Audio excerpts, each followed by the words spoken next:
Baik, perkenalkan nama saya Dinda Yulianti Ening Pratiwi, NIM 18 100 212. Di sini saya akan menjelaskan hasil pekerjaan saya. Yang pertama itu kita membuat ayat jurnal utang obligasi. PT Anak mencatat ayat jurnal berikut berhubungan dengan obligasinya selama tahun 2011 pada tanggal 1 Januari, yaitu kas yang pertama kas sebesar 110 juta, pada utang obligasi sebesar 100 juta, premi utang globalisasi sebesar 10 juta yang menjual obligasi ke PT non afiliasi. Kemudian tanggal 30 Juni beban bunga sebesar 5.500.000, premi utang obligasi sebesar 500.000, kemudian pada kas yaitu sebesar 6 juta. Yang membayar bunga semesteran. Yang pertama itu 5.500.000 didapatkan dari 6 juta dikurangi dengan 500.000. Kemudian 500.000 ini didapatkan dari 10 juta dibagi dengan 20 periode bunga. Kemudian 6 juta ini didapatkan dari 100 juta dikali dengan 0,112, kemudian dikali dengan 6/12. Tanggal 31 Desember 2011, beban bunga sebesar 5.500.000, premi utang obligasi sebesar 500.000, pada kas sebesar 6 juta yang membayar bunga semesteran. Kemudian ada nilai buku obligasi pada tanggal 31 Desember 2011 adalah yang pertama ada nilai buku obligasi pada saat diterbitkan yaitu sebesar 110 juta, amortisasi premi tahun 2011 yaitu sebesar 1 juta. Nilai buku obligasi tanggal 31 Desember 2011 itu sebesar 109 juta. 109 juta ini didapatkan dari 110 juta dikurangi dengan 1 juta. Ayat jurnal investasi obligasi 2011. PT Induk mencatat pembelian obligasi PT Anak dari PT non-afiliasi dengan ayat jurnal sebagai berikut. Pada tanggal 31 Desember, investasi pada obligasi PT Anak itu sebesar 91 juta pada sisi debit, kemudian pada kas sebesar 91 juta pada sisi kredit yang pembelian obligasinya PT Anak dari PT non-afiliasi. Yang berikut ada penghitungan keuntungan pelunasan konstruktif obligasi. Nilai buku obligasi PT Anak pada tanggal 31 Desember yaitu sebesar 109 juta. Harga yang dibayarkan oleh PT Induk untuk membeli obligasi sebesar 91 juta. Keuntungan dari pelunasan konstruktif obligasi itu sebesar 18 juta. Nah, 18 juta ini didapatkan dari 109 juta dikurangi dengan 91 juta. Selanjutnya ayat jurnal metode ekuitas dasar. PT Induk mencatat ayat jurnal metode ekuitas dasar berikut selama tahun 2011 untuk mencatat investasinya di saham PT Anak. Kas sebesar 24 juta pada sisi debit, pada investasi saham PT Anak sebesar 24 juta pada sisi kredit, dengan mencatat dividen dari PT Anak yaitu 30 juta dikali dengan 0,80.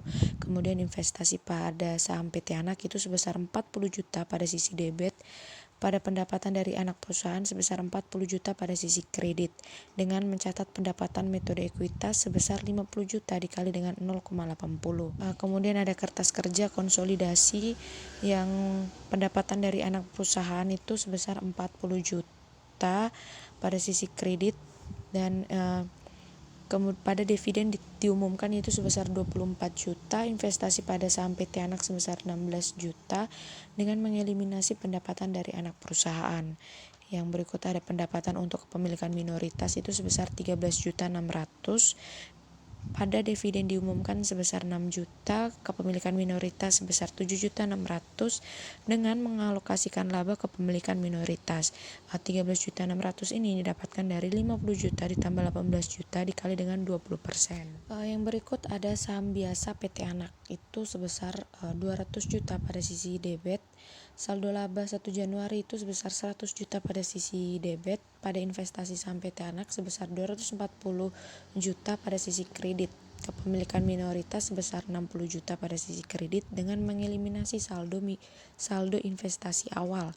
Selanjutnya ada utang obligasi sebesar 100 juta pada sisi kredit, premi utang obligasi sebesar 9 juta, pada investasi obligasi PT Anak itu sebesar 91 juta. Keuntungan pelunasan PT Anak ini sebesar 18 juta dengan mengeliminasi kepemilikan obligasi antar perusahaan. Yang berikut ada ayat jurnal kertas kerja. laba bersih PT Anak ini sebesar 50 juta, keuntungan dari pelunasan konstruktif obligasi sebesar 109 juta, laba bersih di realisasi PT Anak ini sebesar 159 juta. 159 juta ini didapatkan dari 50 juta ditambah dengan 109 juta. Kemudian bagian pemegang saham minoritas itu sebesar 20%. Kemudian bagian laba kepemilikan minoritas itu menjadi sebesar 31.800.000. Ini didapatkan dari 159 juta dikali dengan 20% atau 0,20. Berikut adalah kertas kerja konsolidasi pada tanggal 31 Desember 2011 untuk pembelian kembali obligasi pada harga lebih rendah dari nilai buku. Selanjutnya adalah laba bersih konsolidasi. Laba operasi terpisah PT Induk itu sebesar 140 juta pada sisi kredit. Bagian PT Induk atas laba PT Anak yaitu laba bersih PT Anak sebesar 50 juta. Keuntungan dari pelunasan konstruktif obligasi sebesar 18 juta. Laba di realisasi PT Anak sebesar 68 juta. Ini didapatkan dari 50 juta ditambah dengan 18 juta. Kemudian bagian proporsional PT Induk itu sebesar 80% sehingga menjadi 54.400.000. Ini didapatkan dari 68 juta dikali dengan 80%. Kemudian ada laba bersih konsolidasi tahun 2011 sebesar 194.400.000. Ini didapatkan dari 140 juta ditambah dengan 54.400.000. Dan yang terakhir ada kepemilikan minoritas pada tanggal 31 Desember.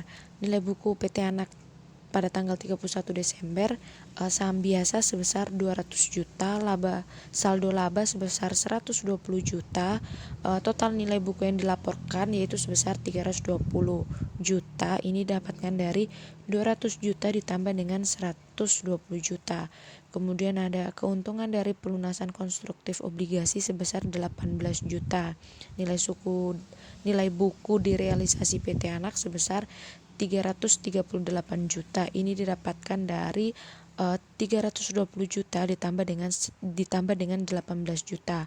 Kemudian bagian pemegang saham minoritas yaitu 20%, sehingga pemilikan minoritas pada tanggal 31 Desember 2011 adalah sebesar 67.600.000. Ini didapatkan dari 338 juta dikali dengan 20%.